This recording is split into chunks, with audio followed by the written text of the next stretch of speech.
The live TV, सच सबसे आगे। नमस्कार, मैं हूं रंजीत झा और आप देख रहे हैं द लाइव टीवी।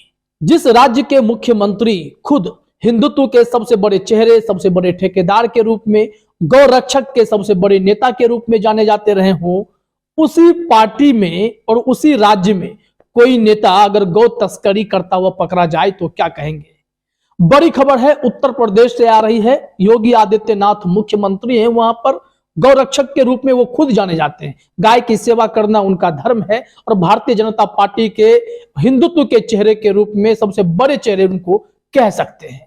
और उसी पार्टी का एक नेता गौ तस्करी के आरोप में गिरफ्तार हुआ है और उसके पास से 33 गायों से भरी ट्रक भी पकड़ी गई है। यह खबर उत्तर प्रदेश में हैरान करने वाली है, क्योंकि भारतीय जनता पार्टी और उसके अलग अलग विंग संगठन जो भी होते हैं, चाहे बजरंग दल हो या हिंदू संगठन से जुड़े हुए कोई और भी पार्टी हो, वो सब इसी काम में लगे रहते हैं कि गौ रक्षा करें। हालांकि हो नहीं पाता इनसे।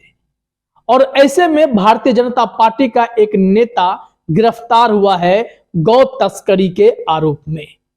इसके लिए आप अपने स्क्रीन पर ललन पोस्ट का यह ट्वीट देखिए, फिर हम पूरी खबर बताएंगे कैसे ये इस घटना को अंजाम दे रहा था और पुलिस ने इस मामले में क्या कार्रवाई की है। स्क्रीन पर देखिए, ललन पोस्ट ने लिखा, गौ तस्करी के आरोप में बीजेपी नेता गिरफ्तार, पुलिस ने 33 गायों से भरी ट्रक को भी पकड़ा। लेकिन चले आते हैं इस खबर से जुड़े डिटेल में कि उत्तर प्रदेश में ऐसा कैसे हो रहा है। भारतीय जनता पार्टी जो गौ हत्या रोकने के लिए या गौ रक्षा के नाम पर घूमते रहती है डंडे लेकर, और इसी चक्कर में कई निर्दोष की हत्या भी हुई है। वो इंसान है। गौ तस्करी के आरोप में, गौ हत्या के आरोप में मर्डर हुए, वो भी जो गौ रक्षक बने फिर रहे हैं, उन लोगों पर भी मर्डर के आरोप लगे हैं। वो रिपोर्ट भी आ गई। लेकिन पहले यह खबर देखिए। जर्नोमिरर.com ने हेडलाइन में लिखा है, गोवंश तस्करी के आरोप में बीजेपी नेता गिरफ्तार, पुलिस ने 33 गोवंश भी बरामद किए। उत्तर प्रदेश में गोरक्षा के नाम पर वोट मांगने वालों पर ही गौ तस्करी के आरोप लग रहे हैं। पुलिस ने अलीगढ़ से भारतीय जनता पार्टी के 2 नेताओं को गौ तस्करी के आरोप में गिरफ्तार किया है। माफ कीजिएगा, शुरुआत में मैंने एक नेता की बात कही, यहां पर 2 नेता गिरफ्तार हुए हैं। मामला अलीगढ़ के ताला नगरी का है। पूर्व मेयर शकुंतला भारती ने महुआ खेड़ा पुलिस को सूचना दी कि जिरौली धूम सिंह से कुछ गोवंश लाए जा रहे हैं। यहां सब डिटेल में बताया गया है, सूचना किसने दी और पुलिस ने कैसे कार्रवाई की। और पकड़े कौन गए? भारतीय जनता पार्टी के नेता जो गोरक्षक बनने का ढोंग करते हैं और खुद गौ तस्करी में शामिल दिखाई पड़ रहे हैं। उन पर गंभीर आरोप लगे हैं।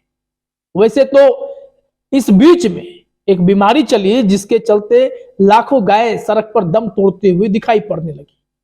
उस वक्त ना सरकारें गाय की सुरक्षा के लिए कोई काम करते दिखाई पड़ रही थी, न ही गौरक्षक जो दम भरते हैं कि हम गौ हत्या रोकते हैं और बदले में किसी और की जान ले लेते हैं, वो गौरक्षक भी गाय की सुरक्षा करने में नाकाम नजर आ रहे थे। खैर, खबर में जरा आगे देखते हैं। यहां बताया गया है कि सूचना पाकर पुलिस ने 2 कैंटर मेटाडोर पकड़ लिए, जिसमें 33 गोवंश ठूस ठूस कर भरे थे।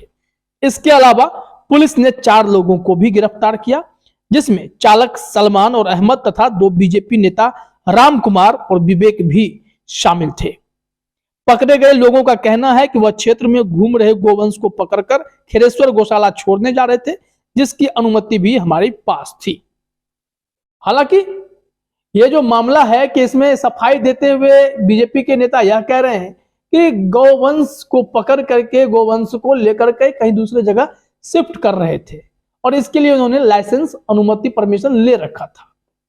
हालांकि पुलिस ने जब उन्हें गिरफ्तार किया है तो पशुओं पर क्रूरतापूर्वक व्यवहार का केस लाद दिया है।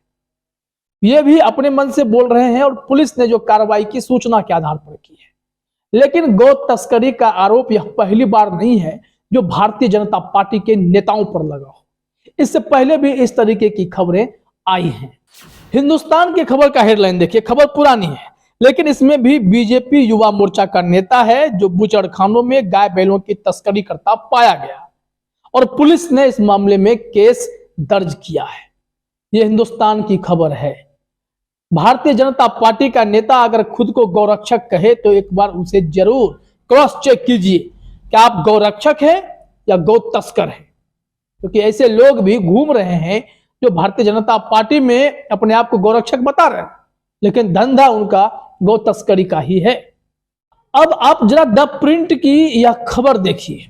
इसमें एक रिपोर्ट बताई गई है कि 2019-20 की यह खबर है और उस दौरान जब से मोदी सरकार आई है तो बीते 3-4 सालों में गौरक्षा के नाम पर कितने कत्ले आम मचा दिए गए उसकी जानकारी दी गई है। बताया गया है कि 3 साल में गौरक्षकों ने कम से कम 44 लोगों की हत्या की। रिपोर्ट में यह खुलासा हुआ है। तो आप हैरान होंगे, शॉक्ड होंगे या नहीं होंगे? गौरक्षक का काम गायों को बचाना है, ना कि गौ तस्कर को पकड़कर मर्डर कर देना, वो भी आरोप के बिना पर, सत्यता की जांच किए बिना। कि गौ हत्या के आरोप में अखलाक की जो हत्या हुई थी, भीड़ ने हत्या कर दी थी। आप समझिए, आरोप के बस बिना पर इतने बड़े बड़े जघन्य अपराध को अंजाम दे दिया जाता है। तो ऐसे में यह बेहद शर्मनाक भी है। लेकिन बात यहां भारतीय जनता पार्टी के उन नेताओं की हो रही है जो अपने गिरेबान में झांके बिना दूसरे को गौहत्या आरोपी मानकर मारने पीटने लगते हैं। इसमें रिपोर्ट में बताया गया है, ह्यूमन राइट्स वॉच की एक नई रिपोर्ट के अनुसार भारत में कट्टरपंथी गौरक्षा समूहों ने पिछले 3 वर्षों में कम से कम 44 लोगों की हत्या की है और अक्सर कानून प्रवर्तन और हिंदू राष्ट्रवादी राजनेताओं से समर्थन प्राप्त किया है। समझ लीजिए कि जो हिंदू राष्ट्रवादी नेता हैं ये सब इसमें समर्थन कर देते हैं कि ठीक है आप गौरक्षक का लाए, ये कोई पोस्ट है नहीं, अपने मन से। जैसे बजरंग दल वाले किसी पर्व त्योहार पर अपने आप को कानून ही समझ बैठते हैं और मुसलमानों की पिटाई पर उतर आते हैं, वही बजरंग दल वाले, वही तमाम अलग अलग हिंदू संगठन वाले सड़कों पर उतरकर खुद को गौरक्षक बताते हैं और गौ तस्करी या गौ हत्या के आरोप की सिद्धि किए बिना ही उस पर टूट पड़ते हैं। भीड़ भी टूट पड़ती है और फिर लिंचिंग हो जाती है। तो ऐसे घटनाओं ने पूरे देश को हिलाया तो है। इस रिपोर्ट में थोड़ा सा और देखिए जो बातें बताई गई कि 104 पन्नों की वह रिपोर्ट जारी की गई थी। इसमें बताया गया हिंदू राष्ट्रवादी सतर्कता हमलों की जांच की गई और कहा गया कि मृतकों में से 36 भारत के बड़े मुस्लिम अल्पसंख्यकों के सदस्य थे। मई 2015 और दिसंबर 2018 के बीच 100 से अधिक हमलों में लगभग 280 लोग घायल हुए। न्यूयॉर्क स्थित समूह की रिपोर्ट में पिछली तुलनीय अवधि के आंकड़े उपलब्ध कराए बिना कहा गया है। यह पूरी रिपोर्ट है। इस रिपोर्ट ने पूरे देश को चौंकाया था, लेकिन अभी भी ये मामले तूल पकड़ते रहते हैं। अब गौ तस्करी करने वाले जब भारतीय जनता पार्टी के नेता निकल रहे हैं तो ऐसे नेताओं पर कड़ी कार्रवाई होनी चाहिए। उन्होंने कह दिया कि हमें जो है बस गाय को ट्रांसफर करना था, पुलिस ने मान लिया, क्रूरता वाला एक केस लादा, जमानत पर इन लोगों को रिहा कर दिया गया। हालांकि यह आरोप गंभीर है। अगर यही आरोप किसी मुसलमान पर लग गया होता तो अब तक क्या होता वो बहुत खौफनाक होता। ये आप अंदाजा लगा सकते हैं कि जब भी गौ हत्या या गौ तस्करी का आरोप किसी मुसलमान व्यक्ति पर लगा है तो इसी कट्टरपंथी भारतीय जनता पार्टी के इन संगठन के नेताओं ने कितने बड़े बड़े अपराध कर डाले हैं, आप अंदाजा लगा सकते हैं। और इसी कड़ी में जब यह खबर सामने आई तो पुलिस ने इन्हें जमानत पर छोड़ भी दिया है। बस यही फर्क दिखाई पड़ता है हमारे भारत में। सत्यता की जांच दोनों तरफ में से कहीं भी नहीं, लेकिन दूसरे तरफ को मान लिया जाता है कि वो यही काम कर रहे होंगे। यही अंधा कानून भी है हमारे देश में। वैसे भी जरा समझ लीजिए कि उत्तर प्रदेश में गौ हत्या गौ तस्करी कानून क्या है, इस पर निरोधक के लिए क्या उपाय किए गए हैं। बताया गया है कि उत्तर प्रदेश सरकार ने गौ हत्या निरोधक कानून को कड़ा कर दिया है। गौ हत्या के दोषी को 10 साल तक की जेल और 5 लाख तक का जुर्माना भरना होगा। पहले इसके लिए 7 साल की जेल का प्रावधान था।